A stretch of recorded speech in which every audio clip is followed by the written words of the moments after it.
তোকে 2010-এর ডেকেটের কয়েকটা সেন্টার ব্যাকের নাম বলবো, তোকে রেট করতে হবে। ঠিক আছে। ক্যাটাগরি থাকবে হচ্ছে over rated, fairly rated, under rated, legend and GOAT. ঠিক আছে। প্রথম নাম জন টেরি। ও, জন টেরি, চেলসি লেজেন্ড, ভালো প্লেয়ার। চেলসি লেজেন্ড, অনেক বড় কেরিয়ার। চেলসি, তাও আমি বলবো legend. Virgil van Dijk. Van Dijk ভালো প্লেয়ার, লিভারপুলের হয়ে ভালো খেলেছে, প্রিমিয়ার লিগ, ব্যালন ডি অরে থার্ড ছিল।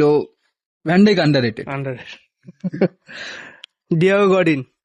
ডিয়েগো গডিন, অ্যাথলেটিকো লেজেন্ড, মার্কুটে হিসাবে ফেমাস ছিল, কাটফাট প্রচুর খেত। তাও Diego Godin fairly rated. Fairly rated. Gerard Pique. Gerard Pique I think underrated. Pique underrated. I Pique think. Underrated. Sergio Ramos, legend. Sergio Ramos legend না, Sergio Ramos আমার মতে গোট। লুসিও। ওফ, Lucio Inter Milan legend, Brazilian defender. Lucio underrated. Okay. Mats Hummels. Mats Hummels, under rated, অত কেউ কথা বলে না। Mat হ্যামিলস, হ্যাঁ, বুন্দেসলিগা দুটো বড় ক্লাব। আন্ডাররেটেড। Vincent Kompany. ওফ, ভিনসেন্ট কোম্পানিও তো আন্ডাররেটেড।